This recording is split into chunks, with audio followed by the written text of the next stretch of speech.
Good morning children. Russian revolution में ये important दो टॉपिक हैं, दोनों एग्ज़ाम में आते हैं। पहले नंबर पे हैं द लिबरल्स, उदारवादी। Liberals wanted a nation which tolerated all regions. Liberals also opposed the uncontrolled power of dynastic rulers. They wanted to safeguard the right of individuals against governments.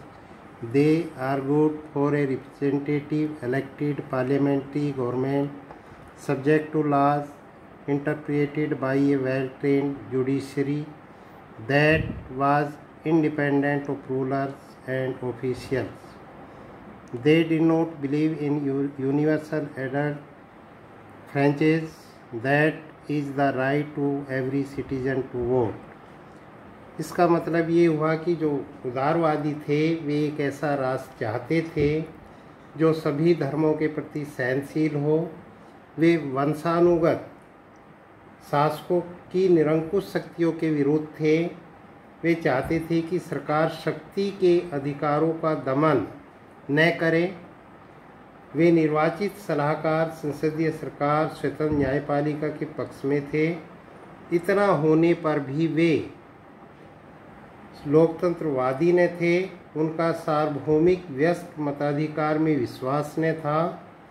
उनका विचार था कि संपत्ति प्राप्त लोगों को ही वोट देने का अधिकार होना चाहिए, और इसके साथ साथ वे महिलाओं को वोट देने के अधिकार के पक्ष में भी नहीं थे। तो ये लिबरल्स चाहते थे कि जो लोगों को, जो भी संपत्ति वाले हैं, वे वोट का अधिकार हो, लेकिन औरतों को अधिकार ना दिया जाए। सेकंड पॉइंट है इसमें स्टालिन्स कलेक्टिविजेशन प्रोग्राम। स्टालिन की सामूहिकीकरण नीति क्या है, क्या रही है उसकी? The collectivization policy was introduced by Stalin, who came to power after the death of Lenin. ये स्टालिन द्वारा आरंभ की गई एक नीति है जो लेनिन की मृत्यु के बाद शुरू की गई।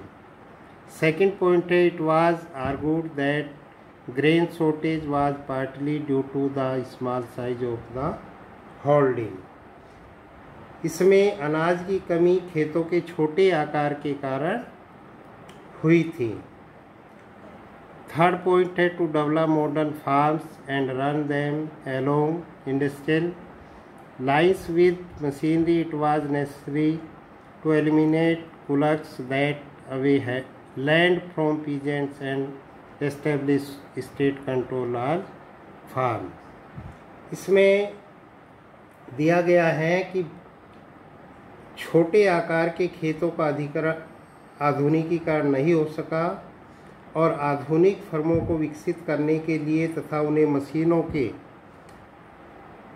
साथ औद्योगिक रूपरेखा के अनुसार चलाने के लिए कुलकों को समाप्त करना आवश्यक था। किसानों से जमीन लेकर राज्य द्वारा नियंत्रित बड़े बड़े फार्मों की स्थापना की जानी थी। फोर्थ पॉइंट है, From 1929, the government forced all peasants to cultivate 2 collective farms. इसमें 1929 से सरकार ने सामूहिक फार्मों पर खेती करने के लिए किसानों को मजबूर किया। जो भी फार्म होते थे उन पे मजबूर किया, किसान वहाँ पे ज़बरदस्ती खेती करें। फिफ्थ पॉइंट है, enrage peasants resisted the authority and destroyed their livestock between 1929 and 1931. The number of cattle fell by 1/3. इसमें दिया गया है कि 1929 से 1931 के बीच लगभग पशुओं की संख्या कम होकर के 1/3 रह गई थी। यानी ज़्यादातर किसानों ने अधिकारियों के विरोध के कारण अपने पशुओं को नष्ट कर दिया गया था। इसमें नेक्स्ट पॉइंट है, Stalin's government allowed some independent cultivation but treated such cultivation अनसिम्पैथेटिकली।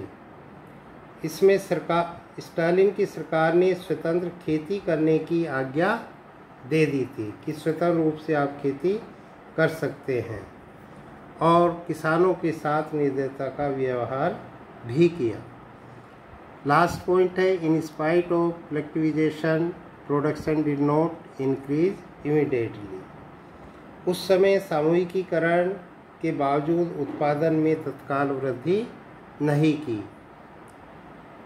तो ये 7 पॉइंट्स हैं, इनको अच्छे तरीके से समझ करके अपनी नोटबुक में लिखेंगे, उसके बाद याद करेंगे।